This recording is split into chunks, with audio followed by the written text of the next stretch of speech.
En la presencia del Señor con gratitud y alza tu voz. En Romanos capítulo 1, versículo 18, al capítulo 3, versículo 20, se introduce una nueva sección del estudio. Y el tema de esta sección es: todos están bajo pecado. Antes de presentar el maravilloso mensaje de la salvación por medio del bendito Evangelio de Cristo, es necesario dejar completamente clara la urgente necesidad que todo ser humano tiene de recibir esta salvación. En esta sección de Romanos, el Espíritu Santo no deja lugar a dudas que toda la raza humana está condenada bajo el pecado. No hay diferencia entre la necesidad espiritual del idólatra degenerado que practica toda clase de inmoralidad, el hombre moralista que pretende seguir ciertas normas religiosas y morales mientras critica al pagano, y el judío con su religión divina basada en la ley de Moisés y el pacto de la circuncisión.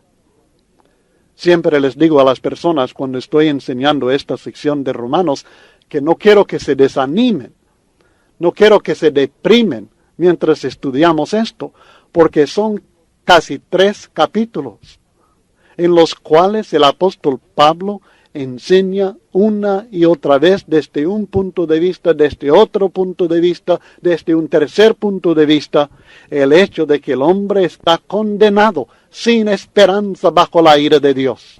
Pero es necesario, es vital que comprendamos claramente, tanto nosotros que somos cristianos como aquellos que no lo son, que comprendamos cuán perdidos estamos sin Cristo y sin el Evangelio por causa de nuestros pecados.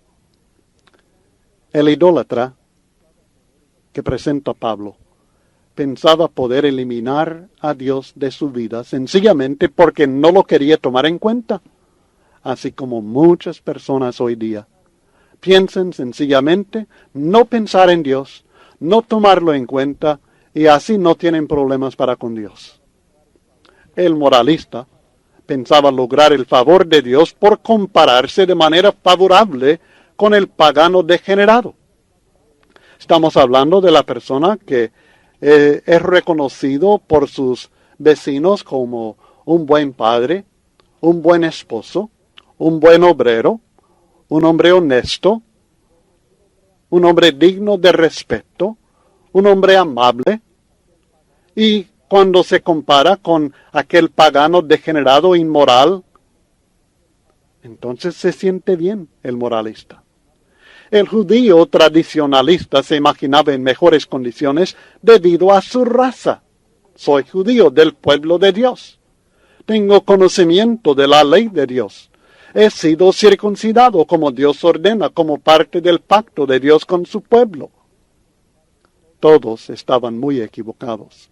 Y todos estaban bajo la ira de Dios. Y como veremos, hay personas en estas 3 categorías hoy día.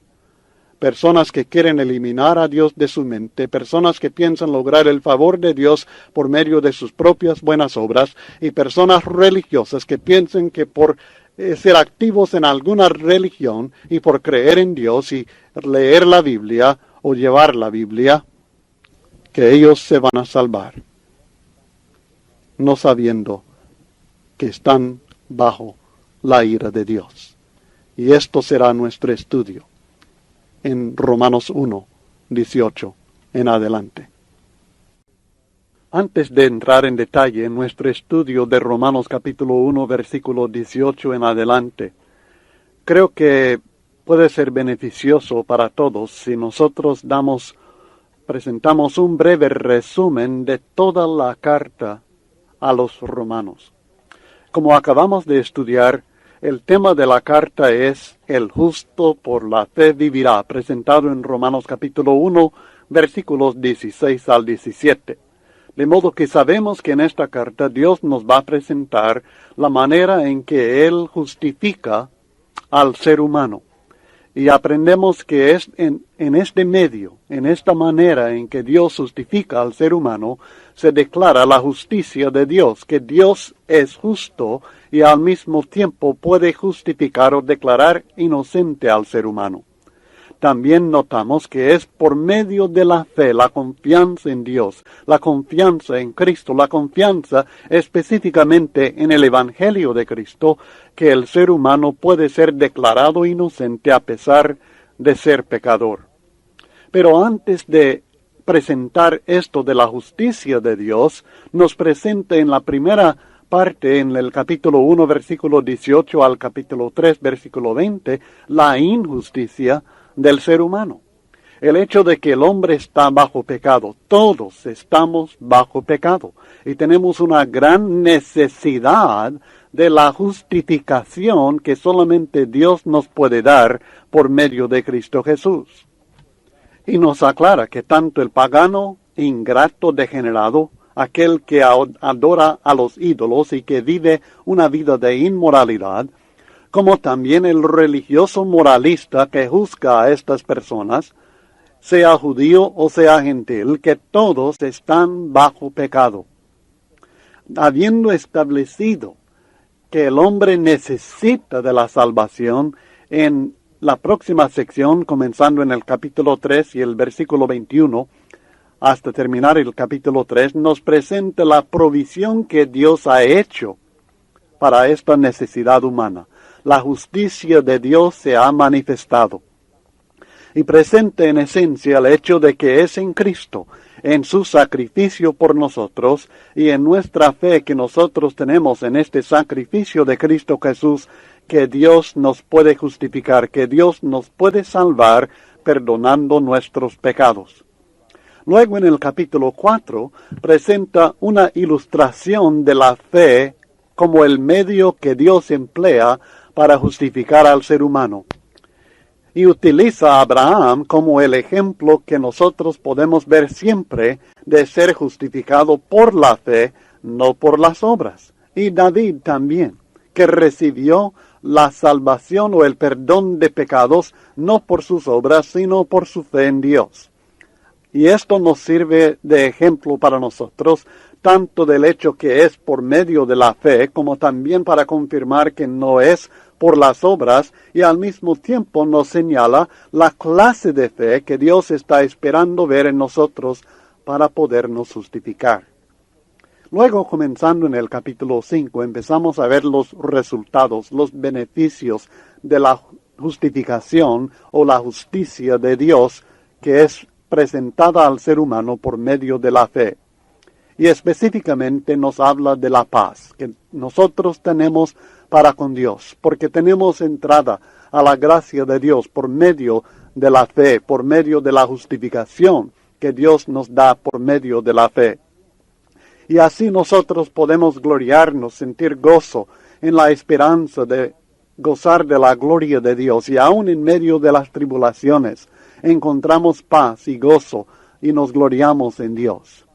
Luego en el capítulo 5, comenzando en el versículo 12 hasta terminar el capítulo 5 en el versículo 21, presenta una comparación entre Adán y Cristo, el reinado del pecado y la muerte en comparación con la vida y la libertad del pecado que Dios nos ha dado en Cristo Jesús por medio de la gracia.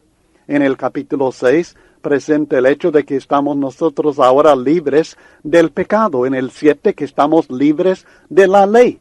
En el capítulo 8 que estamos libres de la corrupción y de la muerte. Y luego, en los capítulos 9 al 11, ataca el problema de cómo Dios puede ser justo, cómo puede Él haber cumplido su promesa al pueblo de Israel si ellos han rechazado la justicia por medio de la fe.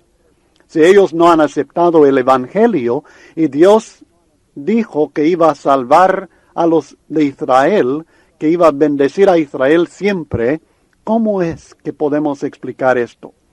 Y básicamente lo que explica es que siempre ha sido el plan de Dios salvar a judíos y gentiles por medio de la fe. La incredulidad de los judíos, por tanto, los israelitas se presenta en contraste con la justicia de Dios. Y el hecho es que si ellos ignoran la justicia de Dios, es por culpa propia, porque tuvieron la oportunidad de conocer, tuvieron muchas bendiciones de parte de Dios, y siempre tienen bendiciones por medio de la predicación de la palabra de fe. Y termina en el capítulo 11 explicando que en realidad todo Israel será salvo. Pero esto es porque Israel no es lo que se ve con el ojo, sino lo que Dios ve en el corazón de la persona que ha sido circuncidada en el corazón o en el espíritu. Luego, comenzando en el capítulo 12, nos presenta la vida de aquellos que son justos por medio de la fe. La justicia por medio de la fe es la base para una vida dedicada a Dios.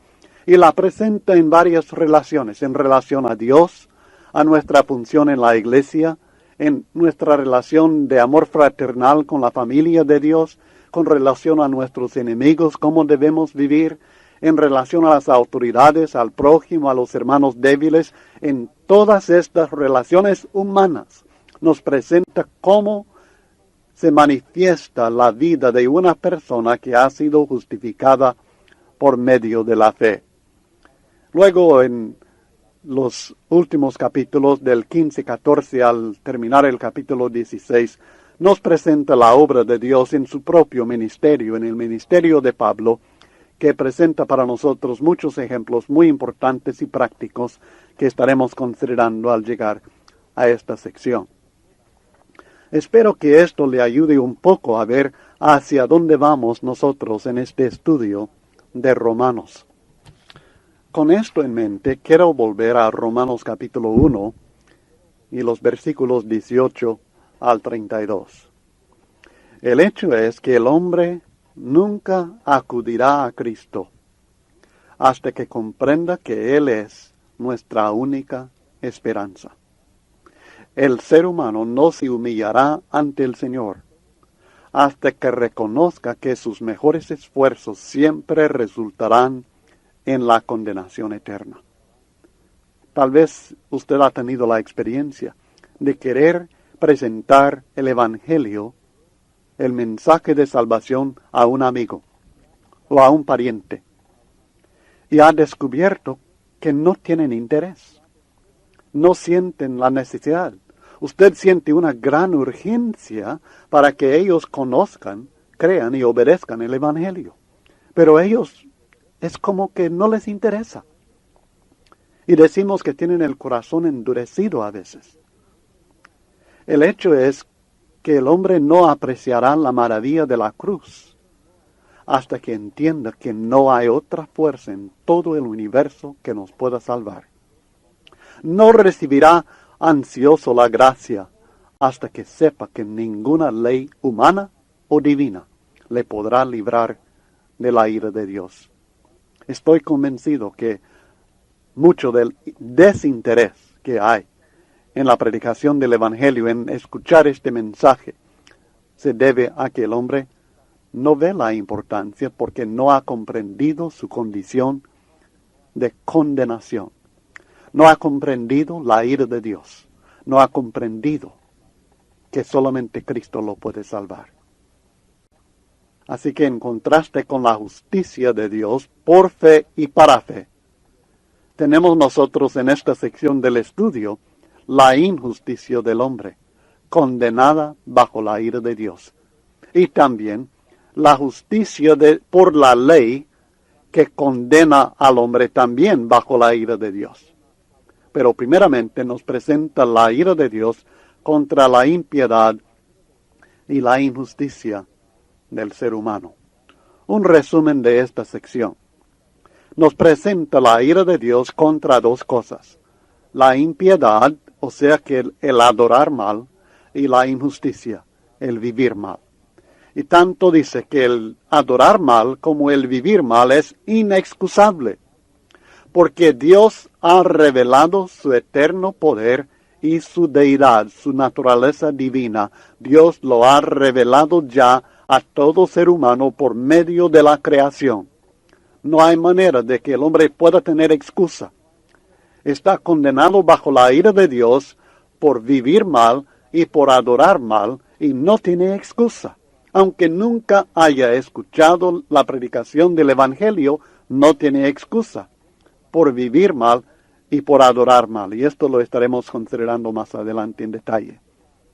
Así que la ira de Dios, que definitivamente será manifestada en su forma eterna en el infierno, también se manifiesta en la degeneración de los incrédulos. Es decir, que sus vidas se degeneran en cuanto a moralidad, porque no toman en cuenta a Dios. Esto es porque ellos conocieron a Dios, pero no le honraron como a Dios. Honraron y sirvieron a la criatura en vez del Creador, y decidieron no tomar en cuenta a Dios ya más. Estos son los motivos porque la ira de Dios se manifiesta contra ellos. Ellos no le honraron como a Dios, no le adoraron, no lo apreciaron, no dieron gracias por lo que les había hecho Dios por ellos. Decidieron en realidad que ellos sabían más que Dios.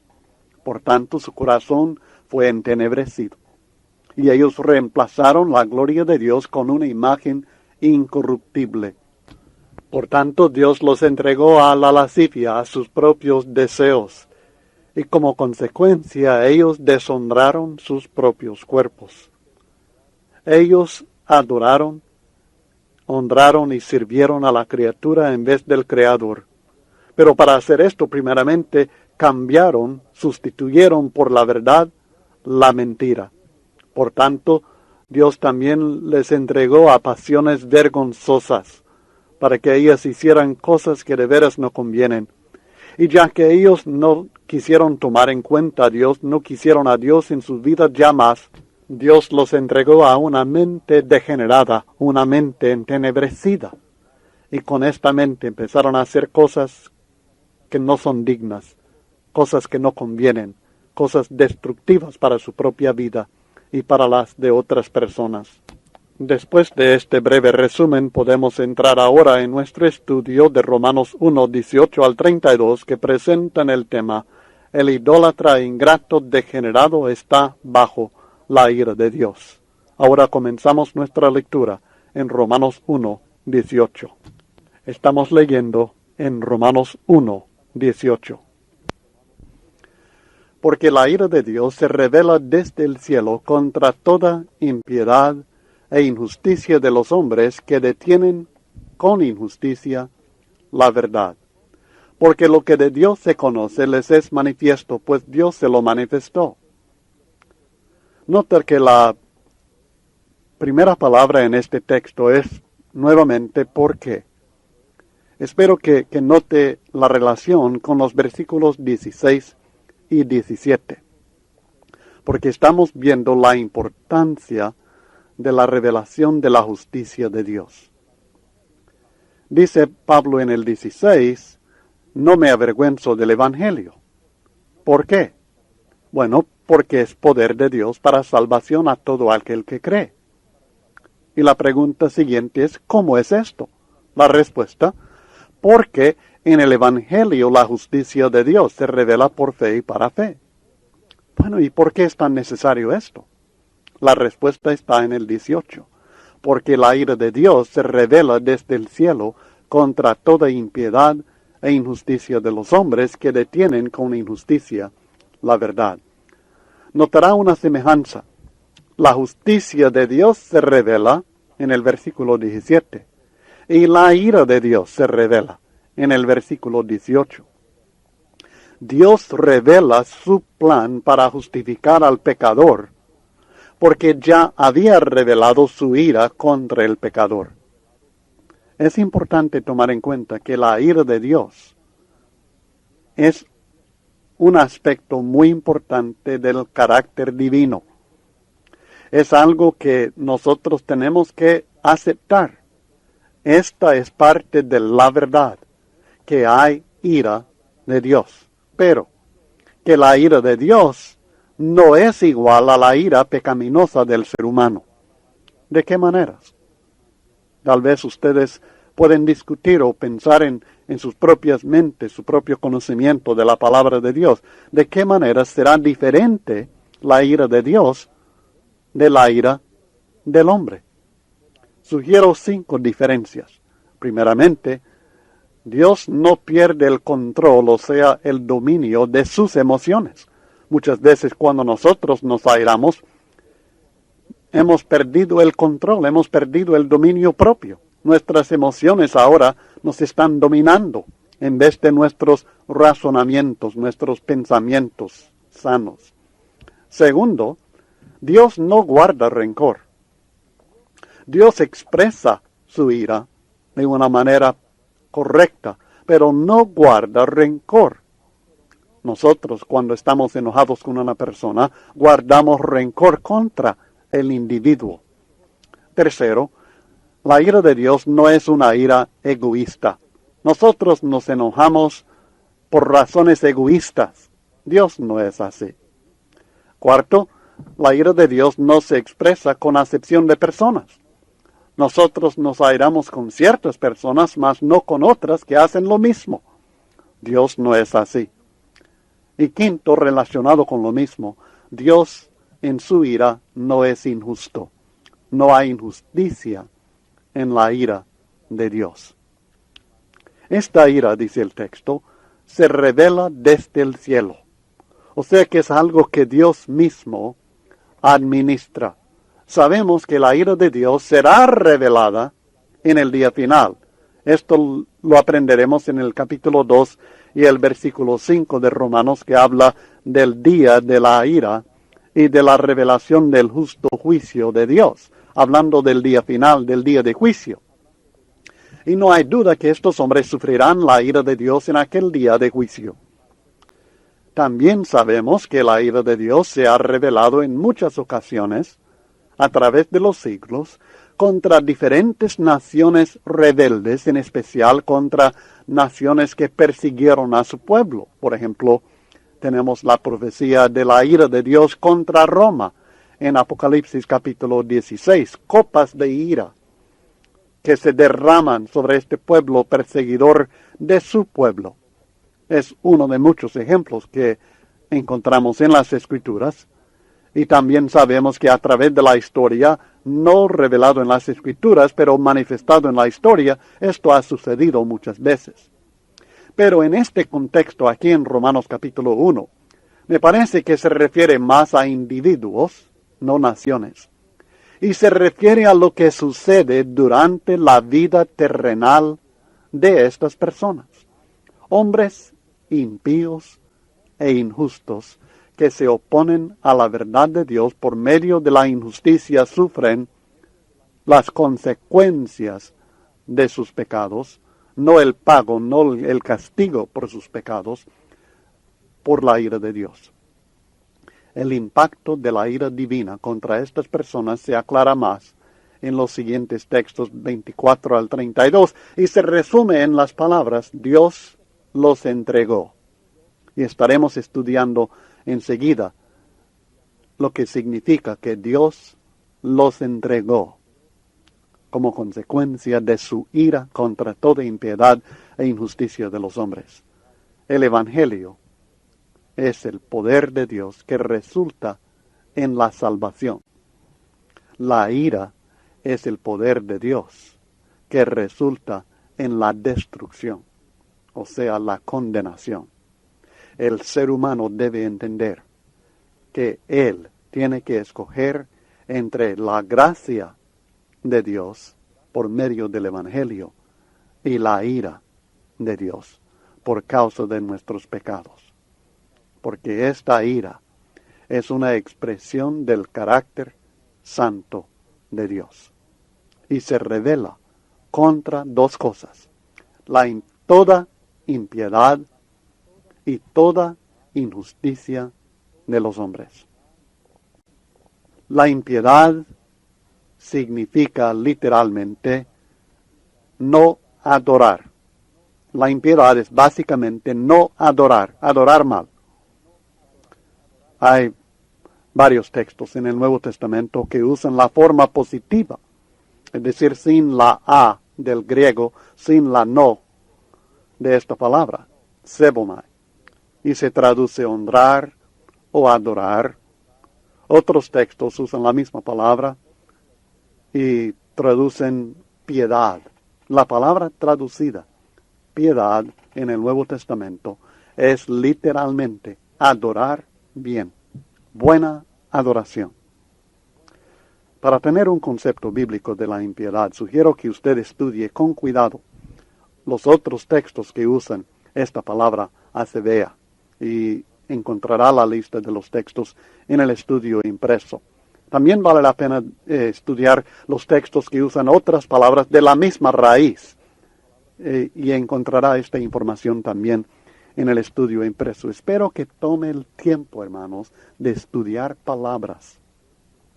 Dios escogió ciertas palabras para comunicar conceptos verdaderos, para comunicar la verdad que Él conoce en su mente infinita y eterna, a nuestra mente finita. Él quiere que nosotros comprendamos estas verdades y por esto usa palabras específicas. A nosotros nos corresponde estudiar cómo se usan estas palabras para entender los conceptos, para entender correctamente las verdades. Y lo que creo que descubrirá si hizo el estudio, espero que apague la grabadora y que haga el estudio de todos estos textos. Y lo que encontrará, creo, es que estos textos nos manifiestan que la impiedad es el carácter de una persona que no adora a Dios. Y como consecuencia, su vida o su conducta cotidiana no concuerda con el carácter del Dios Santísimo. Hay una relación directa entre adorar bien a Dios y vivir bien, de acuerdo con el carácter de Dios. O sea que hay relación entre la impiedad y la injusticia, porque la injusticia se refiere a vivir mal. Tanto la condición espiritual de injusto, como también las prácticas cotidianas del pecado que caracterizan al injusto. Es imposible separarse la injusticia de la impiedad, porque hay efecto mutuo entre los dos. Aquel que no adora bien a Dios, vivirá mal. Y aquel que vive mal no puede adorar bien a Dios. Hay efecto mutuo entre estas dos cosas. Muy importante que lo entendamos. Así que la injusticia de los hombres incluye toda obra que no esté de acuerdo con la voluntad divina. Dios es perfectamente justo en sus obras y en sus mandamientos. El hombre, cuando no está de acuerdo con las obras de Dios en sus obras, no está de acuerdo con lo que Dios ordena o lo que Dios hace, es injusto entonces. Dios no tolera la más mínima manifestación de impiedad o injusticia en el ser humano. Dice que la ira de Dios se revela desde el cielo contra toda impiedad e injusticia de los hombres. Las únicas opciones para el ser humano son el sufrir la ira divina o el ser salvo por medio del Evangelio. El texto también dice que esta ira divina se revela contra los hombres que detienen la verdad. O sea que estos hombres impiden que la verdad de Dios logre su meta en sus propias vidas y también en las vidas de otras personas. Detienen la verdad, impiden que logre su meta. La meta de Dios en el Evangelio es que la justicia de Dios sea revelada y que los hombres sean salvos por medio del Evangelio. Pero estos hombres detienen este propósito, restringen la verdad con, ¿cómo? O sea, por medio de la injusticia en la cual viven. Sus vidas injustas detienen la verdad, impiden que Dios logre la meta que Él tiene por medio de la verdad. Y la verdad específica que detienen en este contexto parece ser la realidad acerca de la persona de Dios mismo. que se revela en el mundo natural.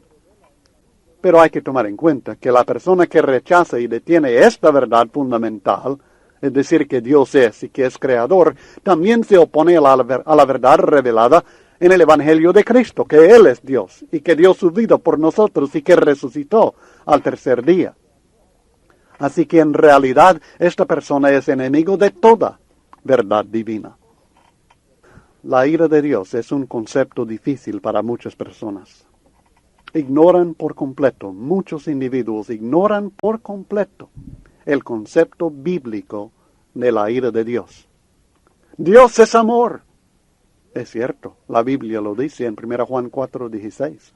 Pero muchos han pervertido el concepto bíblico que Dios es amor para que excluya la realidad que Dios también es fuego consumidor. Un Dios de ira terrible. Hebreos 12:29. La verdad que horrenda cosa es caer en manos del Dios vivo. Hebreos 10, versículo 31. La Biblia está repleta de referencias claras a la ira y el juicio de Dios, desde el castigo que les cayó a Adán y Eva en el libro de Génesis por su rebeldía en el huerto del Edén, hasta las referencias al castigo eterno en el infierno.